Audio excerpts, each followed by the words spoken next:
Welcome to S6 news bulletin ముందుగా headlines.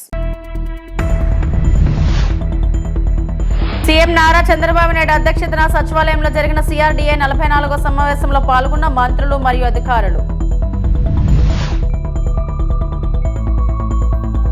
Vijayasai Reddy దోపిడీ ముఠా చేయని కుంభకోణం లేదు, సోమిరెడ్డి.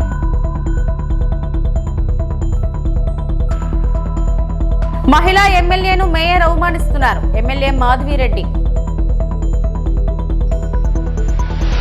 కొత్తగా నియమితులైన వారికి 71,000 మందికి పైగా అపాయింట్మెంట్ లెటర్లను పంపిణీ చేసిన సందర్భంగా ప్రధాని నరేంద్ర మోదీ ఒక సభలో ప్రసంగించారు. రోజ్గార్ మేళా అనేది ఉపాధి కల్పనకు అత్యధిక ప్రాధాన్యత ఇవ్వాలనే ప్రధాన మంత్రి యొక్క నిబద్ధత నెరవేర్పు దిశగా ఒక అడుగు. ఇది దేశ నిర్మాణం మరియు స్వయం సాధికారతలో యువత భాగస్వామ్యానికి అర్థవంతమైన అవకాశాలను అందిస్తుంది.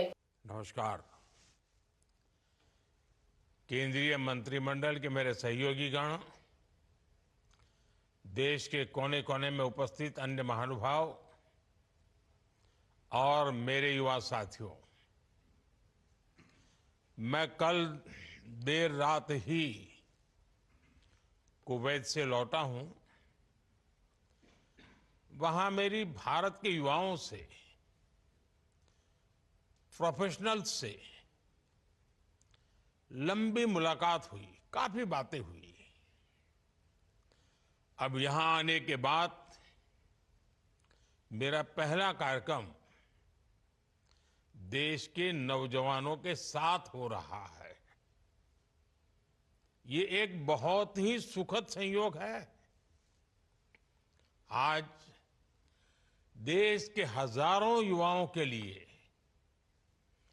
आप सबके लिए जीवन की एक नई शुरुआत हो रही है. आपका वर्षों का सपना पूरा हुआ है. वर्षों की मेहनत सफल हुई है. 2024 का ये जाता हुआ साल आपको, आपके परिवारजनों को नई खुशियां देकर जा रहा है. मैं आप सभी नौजवानों को और आपके परिवारों को अनेक अनेक बधाई देता हूं.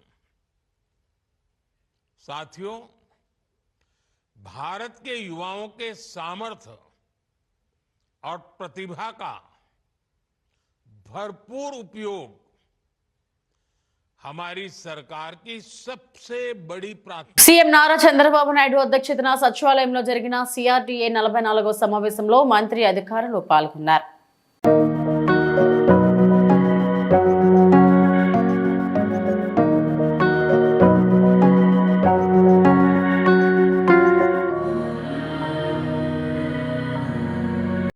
కడప నగరపాలక సంస్థ సర్వసభ్య సమావేశం రసబాసగా మారింది. సమావేశానికి హాజరైన స్థానిక టీడీపీ ఎమ్మెల్యే మాధవిరెడ్డికి వేదికపై కుర్చీ ఏర్పాటు చేయలేదు. దీంతో ఆమె ఆగ్రహం వ్యక్తం చేశారు. గతంలోనూ ఇలాగే చేశారంటూ మండిపడ్డారు.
వైకాపా ఎంపీ విజయసాయిరెడ్డి దోపిడీ ముఠా చేయని కుంభకోణం లేదని టీడీపీ ఎమ్మెల్యే సోమిరెడ్డి చంద్రమోహన్ రెడ్డి విమర్శించారు.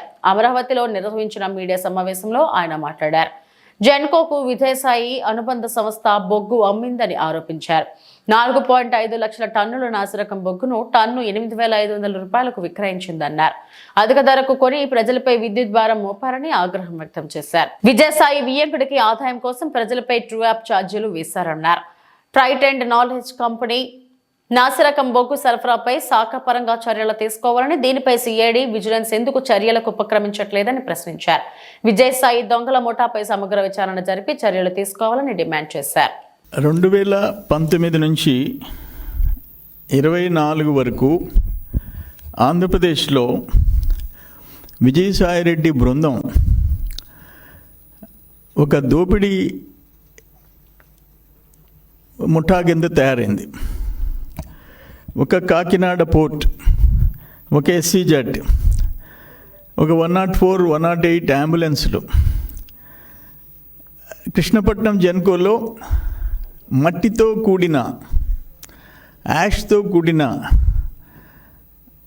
కోల్ సప్లై, ఇవన్నీ ఇన్ని కుంభకోణాలు చేసేదానికి జెన్కోలో ఎంప్లాయీస్ తిరుగుబాటు. ఈరోజు 8,500 రూపాయలు టన్ను, 8,500, 382 కోట్లు పెట్టి ఆ మట్టితో ఉండే యాష్తో ఉండే కోల్ తెచ్చి ప్లాంట్ లోడ్ ఫ్యాక్టర్ పడిపోయింది. ప్లాంట్ లోడ్ ఫ్యాక్టర్ 22, 23, 41కి పడిపోయింది, 41%. ఆ పక్క సంవత్సరం 42%, 40%. అంటే జగన్మోహన్ రెడ్డి టైంలో 24 వచ్చింది. ఈరోజు 24 సంవత్సరంలో గవర్నమెంట్ మారిన తర్వాత 55%కి వచ్చింది. 55% ప్లాంట్ లోడ్ ఫ్యాక్టర్ జనరేషన్లో వస్తుంది. అంటే మీ వల్ల ఈ 382 కోట్ల కోల్ కొనుగోలు పర్చేజ్ అమౌంట్ కాదు, అల్టిమేట్గా జనరేషన్ లాస్ ఎంత? ఆ టైంలో షార్టేజ్ ఆఫ్ పవర్ ఉండి బయట మార్కెట్లో 10 రూపాయల నుంచి 14 రూపాయలకు కొన్నారు. దాని వాల్యూ ఎంత? మొత్తం మీద 700 నుంచి 1000 కోట్ల రూపాయలు, మోర్ దెన్ 700 crores లాస్. అవన్నీ కారణాలు చెప్పి కన్జ్యూమర్స్ మీద మళ్ళీ ట్రూ అప్ ఛార్జెస్, ఆ ఛార్జీలు, కోల్ ఛార్జీలు అని చెప్పేసి వాళ్ళని బాధింది జగన్మోహన్ రెడ్డి. ఎవరి కోసం? అరవిందో వాళ్ళ విజయసాయిరెడ్డి వియ్యంకుడు ఆదాయం కోసం. ఇటువంటిది ఎప్పుడన్నా చూసామా అని చెప్పేసి అడుగుతా. ఎందుకు అంత దురాశ దేనికి అంట? ఒక ఓడరేవులు, SCZలు, అంబులెన్సులు, బ్యాడ్ కోల్ సప్లై, లో క్వాలిటీ కోల్ సప్లై. పశ్చిమ గోదావరి జిల్లా పెనుగొండ గ్రామ పంచాయతీ పరిధిలో ప్రజా దర్బార్ కార్యక్రమంను పెనుగొండ పంచాయతీ సర్పంచ్ శ్రీమతి నక్కా శ్యామల సోని శాస్త్రి ఆధ్వర్యంలో అచంట నియోజకవర్గం ఎమ్మెల్యే పీతాని సత్యనారాయణ కార్యక్రమంలో పాల్గొన్నారు. పీతాని మాట్లాడుతూ ప్రజా దర్బార్లో పలు కీలక అంశాలపై ధ్వజమెత్తి గత వైసీపీ ప్రభుత్వంలో రాక్షస పాలన వలన ప్రజలకు నీడ కరువైందని, పెనుగొండ గ్రామ పంచాయతీ సర్పంచ్ పలు అభివృద్ధి కార్యక్రమాలకు శ్రీకారం చుట్టినప్పటికీ గత వైసీపీ మాజీ ఎమ్మెల్యే రంగనాథరాజు గ్రామ అభివృద్ధికి అడ్డుపడ్డారని, జగనన్న కాలనీ స్థల పట్టాలు 70,000 నుంచి ₹1,00,000 వరకు అమ్ముకున్న పాలన ఏదైనా ఉంది అంటే అది వైసీపీ ప్రభుత్వ పాలనని, జగనన్న కాలనీ స్థలాలు పోడ్చడానికి గోదావరి నది పరివాహక ప్రాంతంలో బొండు మట్టి ఇసుక అప్పటి మాజీ ఎమ్మెల్యే రంగనాథరాజు అమ్ముకున్నారని పీతాని సత్యనారాయణ మాజీ ఎమ్మెల్యేపై ధ్వజమెత్తారు. అభివృద్ధి పదంలో ఉమ్మడి కూటమి ప్రభుత్వం ముందంజలో ఉందని, ప్రజా దర్బార్ అంటే ప్రజల సమస్యలు తీర్చడానికి వేదికని పీతాని సత్యనారాయణ అన్నారు. ప్రజా ప్రభుత్వం ఎన్నికల తర్వాత కూటమి ప్రభుత్వం ద్వారా అధికారంకి వచ్చిన ఈ ప్రభుత్వంలో ఎన్నికలు ఏదైతే వాగ్దానాలు చేశామో ఒక్కొక్కటిగా నెరవేర్చుకుంటేనే ప్రధాన భూమికగా ఉండే అనేక రకమైన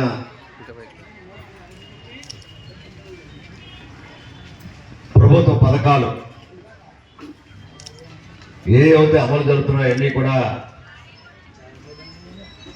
కొంతమందికి పక్షపాతి ధోరణిలో పక్షపాతి విధానం ద్వారా గత ప్రభుత్వం చేసిన కొన్ని తప్పులు తరకని సరిచేయడానికి ఈరోజు ప్రజా దర్బార్ పెట్టారు. ఈనాడు ఈ దర్బార్ అనేది దర్భం కోసం కాదు, సమస్యల పరిష్కారం కోసం, సమస్యలు అవగాహన చేసుకుని మీకుండే ఇతిబాధల్ని నెరవేర్చడంలో ఈనాటి ముఖ్యమంత్రి చంద్రబాబు నాయుడు గారు తీసుకుపోయే కొన్ని నిర్ణయాలకి అనుగుణంగా మీ అందరినీ కూడా చైతన్యపరిచి ఈనాడు జనసేన కానీ పవన్ కళ్యాణ్ గారి యొక్క పార్టీ కానీ భారతీయ జనతా పార్టీ మోడీ గారి పార్టీ కానీ ఇవాళ తెలుగుదేశం పార్టీ చంద్రబాబు నాయుడు గారి పార్టీ కానీ కూటమిగా ఏర్పడి ఒక నరరూప రాక్షకుడు అధికారంలో ఉన్నప్పుడు అప్రజాస్వామ్య పరిపాలన జరుగుతుంది. దాన్ని ఎదుర్కోవడం కోసం ప్రజల్ని చైతన్యపరిచి ప్రజాస్వామ్యాన్ని పరీక్షించాలని మీ అందరికీ పిలిపిస్తే ఆ పిలుపుని అందుకొని ఈనాడు 175 నియోజకవర్గాల్లో 164 నియోజకవర్గాలు అధికారం ఇచ్చిన మీకు హృదయపూర్వక అభినందనలు ధన్యవాదాలు పెట్టుకుంటా ఉన్నాం. 164 నియోజకవర్గాల్లో ఆసక్తి నియోజకవర్గం కూడా ఒకటిగా మరియు మీరు ఇచ్చిన అధికారం మరువరానిది, మర్చిపోలేనిది. ప్రజాస్వామ్యానికి మీరు ఓటేసిన సందర్భంగా మీ అందరూ కూడా నా తరపున మా ఈ నియోజకవర్గ కూటమి పార్టీల తరపు కూడా హృదయపూర్వక అభినందనలు ధన్యవాదాలు అర్పించుకుంటా ఉన్నాం. దాన్ని ఒక ప్రజాప్రతినిధిగా పార్టీ పెద్దలందరినీ కలిపి మీ సమస్యల్ని తెలుసుకోవడం కోసం కార్యకర్తలందరూ కూడా నడుగట్టమని చెప్పి, నాయకులందరూ కూడా బాధ్యత తీసుకోమని చెప్పి ఈరోజు ఈ సమావేశాన్ని ఏర్పాటు చేశాం. ఈ సమావేశానికి అధ్యక్షత వహించిన గ్రామ సర్పంచ్, గ్రామ ప్రథమ పౌరాలు మేడం సూర్య, శ్యామల, సూర్య సరిపోదరా, శాస్త్రం చెప్పాలి మళ్ళీ చివర, శ్యామల సోని, ఓకే మీరు చెప్పినట్టు చెప్తా. ఉపాధ్యక్షురాలు శ్రీమతి వరలక్ష్మి, గౌరవ పంచాయతీ వాట్సాప్ సభ్యులు, గౌరవ మండల ప్రజాప్రతినిధి సభ్యులు, ఎంపీపీ గారికి అల్లంతా అయిపోతాడు, ఎక్కడ ఉన్నారు రాడు, ఆయనకి ప్రజాస్వామ్యం మీద గురి లేదు, రంగరాజు గారి మీద బాగా గురి. అప్రజాస్వామ్య నాయకుల్లో ఒకడు, ఈ మండలానికి ఒక నాయకుడిగా మీరు ఎన్నుకున్నారు. ఈనాడు వేదికలు ఇచ్చిన మండల తెలుగుదేశం పార్టీ అధ్యక్షుడు బాబు రాజేంద్ర ప్రసాద్, జనసేన మండల జనసేన అధ్యక్షుడు శ్రీనివాస్ గారు, భారతీయ జనతా పార్టీ వచ్చారా,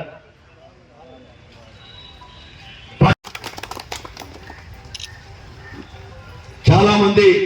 సంచలనం సృష్టించిన NH-44 దారి దోపిడీ కేసును ఛేదించిన పోలీసులు.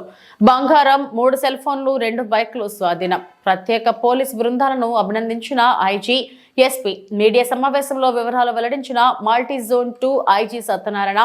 వనపర్తి జిల్లా ఎస్పీ రావుల గిరిధర్. రాష్ట్ర వ్యాప్తంగా సంచలనం సృష్టించిన నేషనల్ హైవే 44 దారి దోపిడీ సంఘటనను సవాలుగా తీసుకున్న వనపర్తి జిల్లా పోలీసులు 2 రోజుల్లో ఛేదించి సభాష్ అనిపించుకున్న పోలీసులు. ఫిర్యాదుదారులు, ఆమె కుటుంబ సభ్యులు 8 మందితో కలిసి డిసెంబర్ 13, 2024 మారుతి ఎర్టిగా కారులో మధ్యాహ్నం తమ గ్రామం నుండి బయలుదేరి తిరుపతి, అరుణాచలం తీర్థయాత్రలు ముగించుకొని తిరుగు ప్రయాణంలో డిసెంబర్ 18, 2024 రోజు వేకువజామున 2 గంటల సమయంలో వీడ్ల వస్తున్నందున షెబ్బర్ గ్రామ శివారులోని NH 44 రోడ్డుపై వాహనంలో నిలుపు స్థలంలో తమ వాహనాన్ని నిలిపి నిద్రపోగా ఉదయం 2:50 సమయంలో గుర్తు తెలియని కొందరు వ్యక్తులు వారి కారుపై రాళ్లతో దాడి చేసి అద్దాలను పగలగొట్టి వారిని రక్త గాయాలు అయ్యేలా రాళ్లతో కొట్టి భయభ్రాంతులకు గురిచేసి మహిళల మెడలోని బంగారు పుస్తల తాళ్లను నల్లపూసల గొలుసులను దోపిడీ చేశారు. అంతేకాక కారుకు ఉన్న తాళంలను కూడా లాక్కొని పారిపోతుంటే తాళముల గురించి వారు వెంటపడగా వారిపై దాడి చేసి అక్కడ నుండి పారిపోయారు. దాడి చేసిన వారిలో చెరుకు రవాణా ట్రాక్టర్ డ్రైవర్లుగా ఉన్న మరో ఇద్దరు ఏమి ఎరగనట్టు చెరుకు ట్రాక్టర్లను తీసుకుని పారిపోవడం జరిగింది. సమాచారం అందిన వెంటనే జిల్లా ఎస్పీ రావుల గిరిధర్ IPS ఘటనా స్థలానికి చేరుకుని సంఘటనా స్థలాన్ని పరిశీలించి బాధితులను పరామర్శించి కేసును ఛేదించడానికి వెంటనే ప్రత్యేక బృందాలను ఏర్పాటు చేసి నేరస్తులను పట్టుకోవడానికి వనపర్తి జిల్లా ఎస్పీ శ్రీ రావుల గిరిధర్ IPS పర్యవేక్షణలో DSP వెంకటేశ్వరరావు ఆధ్వర్యంలో ప్రత్యేక బృందాన్ని ఏర్పాటు చేశారు. ఈ నెల 18వ తారీఖు ఎర్లీ మార్నింగ్ వనపర్తి జిల్లా పెబ్బేర్ దగ్గర నేషనల్ హైవే 44 ఈ యొక్క రోడ్డు పక్కన పార్కింగ్ స్థలంలో నిర్దేశించబడిన రోడ్ బే అంటారు దాన్ని. అక్కడ ఒక హైవే రాబరీ జరిగింది. జగిత్యాల జిల్లాకు చెందిన ఇబ్రహీంపట్నం మండలం కోజన్ కొత్తూరు చెందిన గోపిడి రజని మరియు ఆవిడ అంగన్వాడీ టీచర్ 8 మంది కుటుంబ సభ్యులు నైబర్స్తో కలిపి తిరుపతి అరుణాచలంకి 13వ తారీఖున వెళ్ళి 5 రోజులు యాత్ర పూర్తి చేసుకుని తీర్థయాత్ర ఎర్లీ మార్నింగ్ సుమారు 2 గంటలకి పెబ్బేర్ దగ్గర హైవే పక్కన 2 ట్రాక్టర్లు చెరుకు ట్రాక్టర్లు ఉంటే సో ఇక్కడ సేఫ్టీ అని అక్కడికి వచ్చి నేచర్ కాల్స్కి వెళ్ళడం. తర్వాత డ్రైవర్ సంతోష్ ఓనర్ అతను కొద్దింత స్లీపీగా ఉండడం వల్ల కొద్ది రెస్ట్ తీసుకుని జగిత్యాల వెళ్ళాలి కదా అని అతన్ని కొద్దిసేపు రెస్ట్ తీసుకుని వెళ్దామనే ఉద్దేశంతో ఆ రెస్ట్ తీసుకునే నేపథ్యంలో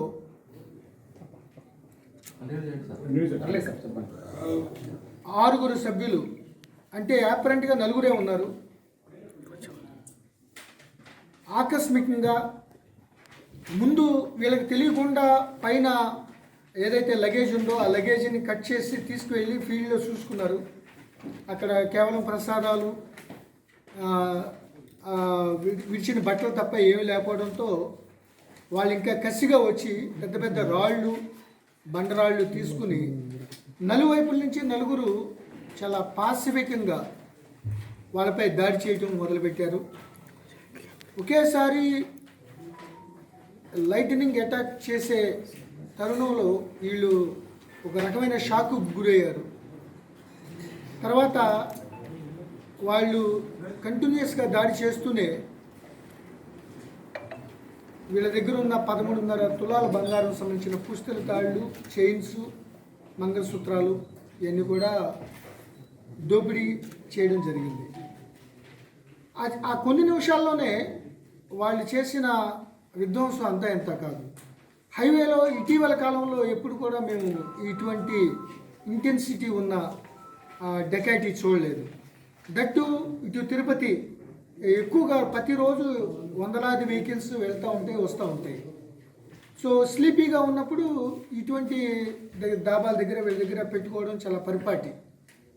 అటువంటి సమయంలో ఇటువంటి విధ్వంసకరమైన డెకాయిటీ జరగడంతో ఎస్పీ వనపర్తి గిరిధర్ గారు పూర్తిగా అప్రమత్తమయ్యారు. పెబ్బేర్ ఎస్ఐ గారు శ్రీ వెంకటేశ్వర స్వామి వారిని దర్శించుకున్న పలువురు ప్రముఖులు. తిరుమల శ్రీ వెంకటేశ్వర స్వామి వారిని పలువురు ప్రముఖులు దర్శించుకున్నారు. సోమవారం ఉదయం VIP విరామ సమయంలో సమాచార శాఖ మంత్రి కొలుసు పార్థసారథి, సుప్రీంకోర్టు న్యాయమూర్తి జస్టిస్ జై మహేశ్వరి, ఉడిపి పీఠాధిపతి విద్యాసానాథ వైభవ తీర్థ స్వామీజీలు శ్రీవారి సేవలో పాల్గొని మొక్కులు చెల్లించుకున్నారు. దర్శనం అనంతరం రంగనాయకుల మండపంలో వేద పండితులు వేదాశీర్వచనం అందించగా ఆలయ అధికారులు శ్రీవారి తీర్థ ప్రసాదాలను అందజేసి పట్టు వస్త్రంతో సత్కరించారు. సార్ వచ్చాను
దీర్ఘకాలిక వ్యాధులతో బాధపడుతున్న భక్తులు వారి రోజువారీ మందులు వెంట చేసుకోవడం ద్వారా సమస్యలను నివారించవచ్చు. ఏవైనా సమస్యలు ఎదురైతే అలిపిరి కాలిబాట మార్గంలోని 1500 బిడ్డు గాలిగోపురం భాష్యకారుల సన్నిధి వద్ద వైద్య సహాయం పొందవచ్చునని తెలియజేయడమైనది. తిరుమలలోని అశ్విని ఆసుపత్రి ఇతర వైద్యశాలలో 24 వైద్యులు అంటే 26 గంటలు వైద్య సదుపాయం పొందవచ్చు.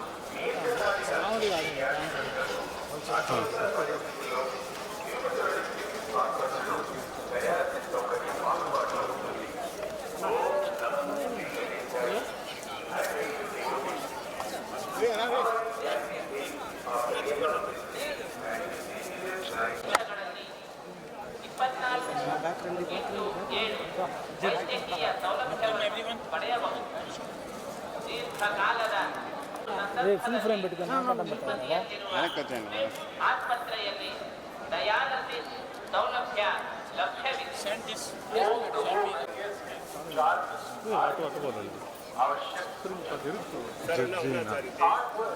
హైకోర్టు సీజే ఉన్నాడు, మన ఏపీ హైకోర్టు సీజేగా ఉన్నాడు.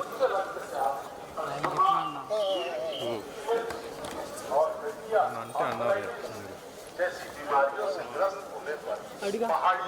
అడుగు నువ్వే.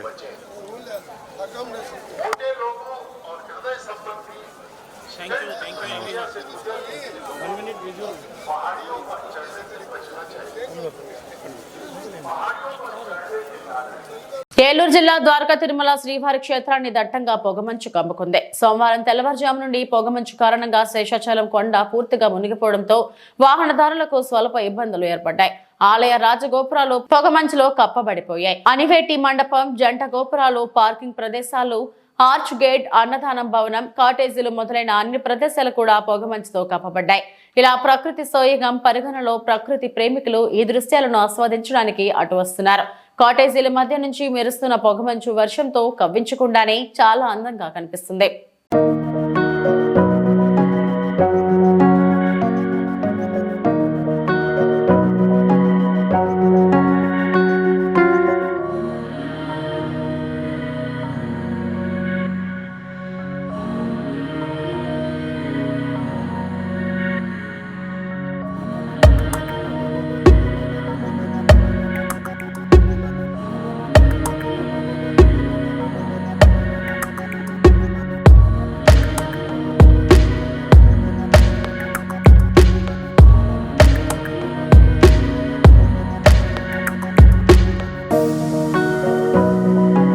విద్యుత్ చాలా విలువైనది. వృధా కాకుండా పొదుపుగా వాడుకోవాల్సిన బాధ్యత మనందరిపై ఉందని నర్సాపురం ఆర్టీఓ దాసిరాజు పిలుపునిచ్చారు. జాతీయ విద్యుత్ వారోత్సవాల్లో భాగంగా పట్టణంలోని ఈపీడీసీఎల్ ఇంజనీరింగ్ కార్యాలయం వద్ద నిర్వహించిన కార్యక్రమానికి ఆయన ముఖ్య అతిథిగా విచ్చేశారు.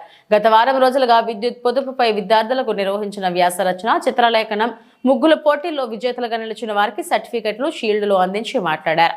విద్యుత్ ఒక నిత్యావసర వస్తువుగా మారిందన్నారు. కరెంట్ లేనిదే ఉండలేని పరిస్థితి నెలకొందన్నారు. జల విద్యుత్, థర్మల్ విద్యుత్ చాలా ఖర్చుగా మారాయన్నారు. నర్సాపురం ఈఈకే మాధవ్ కుమార్ మాట్లాడుతూ సోలార్ విద్యుత్ వాడకాన్ని పెంచాలన్న లక్ష్యంతో ప్రభుత్వం అనేక సబ్సిడీలను ప్రకటించిందన్నారు. విద్యుత్తును వృధా చేయవద్దనన్నారు. కార్యక్రమంలో ఏడీఈలు ఓంకారం, రామకృష్ణ, ఏఈలు ప్రభాకర్, వెంకట్రావు, సిబ్బంది తదితరులు పాల్గొన్నారు.